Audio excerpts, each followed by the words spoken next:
Tax వేస్తూ ఉన్నాం, goonda act తీసుకొస్తా ఉన్నాం. అవన్నీ జనం మర్చిపోతున్నారు. మర్చిపోతే ఇప్పుడు లడ్డూ వచ్చింది. మరి లడ్డూ పోటులో ఇంత దారుణం జరిగి ఇది కొన్ని కోట్ల మంది హిందువుల మనోభావాలకు సంబంధించిన అంశం.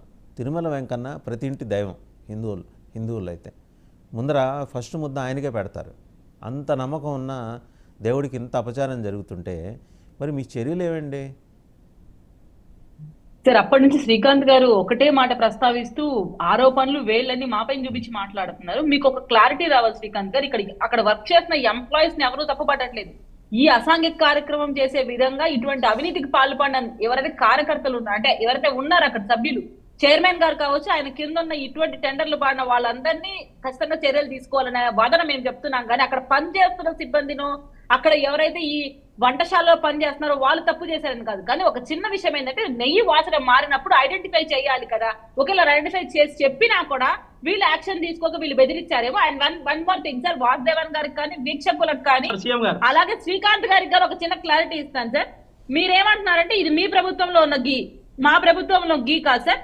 జూన్ 4వ తేదీ భూమన కరుణాకర్ రెడ్డి గారు రిజైన్ చేశారు. జూన్ 4 భూమన కరుణాకర్ రెడ్డి గారు రిజైన్ చేస్తే 15th కొత్త ఈవో గారిని అపాయింట్ చేశాం. దాని తర్వాత మీరు గమనిస్తే జూలై 17th ఇదే రిపోర్ట్ ని మనం గీ మీద ఒక టెస్ట్ కి పంపించాం ఎన్డీడీబీకి. అది 24th మనకు రిపోర్ట్ వచ్చింది సార్. 24th బోర్డ్ డిజాల్వ్ చేశాం. దాని తర్వాత మీరు గమనిస్తే ఆగస్ట్ 28th నుంచి మళ్ళీ మనకు గీ వస్తా ఉంది నందిని నుంచి. అట్ ప్రెసెంట్ ఉన్న గీ ఏదైతే జగన్మోహన్ రెడ్డి గారి ప్రభుత్వంలో వీళ్ళు చైర్మన్ గా ఉన్నప్పుడు వాడిన గీ కాదు. ఇప్పుడు మనం 28th నుంచి మళ్ళీ మనం కాంట్రాక్ట్ ని నందినికి ఇచ్చాము. అంటే ప్రక్షాళన ఒక క్లారిటీ ఇవ్వండి. ఇప్పుడు భక్తులకు అందుతున్న లడ్డు పాత నెయ్యితో చేసిందా, కొత్త నెయ్యితో చేసిందా, కల్తీ నెయ్యితో చేసిందా? కొత్త నెయ్యితో చేసింది. నేను పేపర్ ఆర్టికల్స్ మీకు ఆ రోజు పంపిస్తాను. కర్ణాటక నుంచి మనకు అగ్గి వచ్చింది. అక్కడ మినిస్టరే దాన్ని ఇది ఆథరైజ్ గా పంపించున్నారు సార్. ఆ పిక్చర్ నేను పంపిస్తాను, ఇండియా టుడేలో పడి ఉంది. సో దయచేసి ఇటువంటి ఫేక్ ప్రచారాలు అయితే ఎవరు చేయకండి వైసీపీ నుంచి. ఈ గీ ఏదైతే మేము టెస్ట్ పంపించామో అది మీ ప్రభుత్వంలో మీరు కాంట్రాక్ట్ ఇచ్చిన వాళ్ళు తయారు చేసిన గీతో చేసిన laddu. At present August 28th నుంచి ప్రెసెంట్ గవర్నమెంట్ లోకి వచ్చిన నందిని కాంట్రాక్ట్ ఇచ్చి నందిని ద్వారా వచ్చిన గీతో మీరు చూస్తున్నది ఇది ప్రెసెంట్ గవర్నమెంట్ ఆథరైజ్డ్ గా నందిని కాంట్రాక్ట్ ఇచ్చిన గీతో వచ్చిన లడ్డూస్ ఇప్పుడు అందుబాటులో ఉన్నవి. ప్రక్షాళన మొదలైంది, ఆ గీ అయితే కాదు. అండ్ అలాగే ఏదైతే పాతది ఉందో పాత వాళ్ళను కఠినంగా శిక్షించండి అనే చెప్తున్నాము. దానికి ఎందుకు మేము యాక్షన్ తీసుకోవడం లేదు అని చెప్తున్నారు. అయిపోయింది, ఆల్రెడీ రిపోర్ట్ వచ్చింది కదా. వాళ్ళిద్దరూ రెడీ ఉన్నారు కదా. శ్రీకాంత్ గారు ఒక్క నిమిషం ఆమెను మాట్లాడియండి.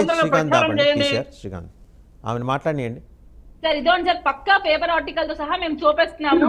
పక్కా పేపర్ ఆర్టికల్ తో చూపిస్తున్నాం. ఇది ఆగస్ట్ 28th ఏదైతే మన కర్ణాటక నుంచి వస్తున్న గీ, సిద్ధయ్య గారు అక్కడ ఉన్న మినిస్టర్ గారు, చీఫ్ మినిస్టర్ గారు ఫ్లాగ్ ఇచ్చేసి మరి ఆ గీని ఇక్కడికి పంపేస్తున్నారు సార్ తిరుమలకి. సో ఇది పేపర్ ఆర్టికల్ ప్రూఫ్, మేము మాట్లాడుతున్న మాటలు కాదు. కాబట్టి దయచేసి శ్రీకాంత్ గారు మీరు ఏదైతే అంటున్నారో అంతకన్నా ఎక్కువ ఆవేదన హైందవ ధర్మాన్ని పాటించే మాకు, తిరుమల వెంకటేశ్వర నమ్ముతున్న మాకు కూడా ఉంది. వీళ్ళు ఎవరు తప్పులు చేశారో వాళ్ళు ఖచ్చితంగా శిక్షలు పడతాయి. ఆన్ డేట్ ఖచ్చితంగా అవ్వాలి. అంటే మీలాగా ఫేక్ కేసులు మేము పెట్టలేం కదా సార్. పూర్తి ఎంక్వైరీలు జరగాలి. ఎవరైతే ఇన్వాల్వ్ అయ్యారో, ఎంత పెద్ద వాళ్ళ హస్తం దీంట్లో ఉందో అందరినీ ఒకేసారి దీని మీద శిక్షలు ఇంప్లిమెంట్ చేసేలాగా చేస్తాము. ఈ రోజు ఇది బయట పెట్టిన వాళ్ళము వెంటనే ప్రక్షాళన చేసిన వాళ్ళకి అద్దెగా చేయడము. దయచేసి మీరు మాజీ చైర్మన్ మాత్రం సపోర్ట్ చేయకండి. రైట్. ఫైనల్ గా మన కృష్ణాంజనేయులు గారు ఆడారు. కృష్ణాంజనేయులు గారు వినిపిస్తోందా? ఒక నిమిషం శ్రీకాంత్ గారు ఒక నిమిషం. ఉపేక్షించే ప్రసక్తి లేదు. రైట్. కృష్ణాంజనేయులు గారు మాట్లాడతారు. పీసీఆర్ శ్రీకాంత్ మ్యూట్ చేయండి. తొందరగా దోషులను శిక్షించాలి. కృష్ణాంజనేయులు గారు ఓకే. కృష్ణాంజనేయులు గారు మాట్లాడతారు. శ్రీకాంత్ గారు ఒక నిమిషం. వాసుదేవన్ గారు క్షమించాలి, నాకు వేరే డిబేట్ ఉండటం వల్ల వేరే దానికి వెళ్ళాలి.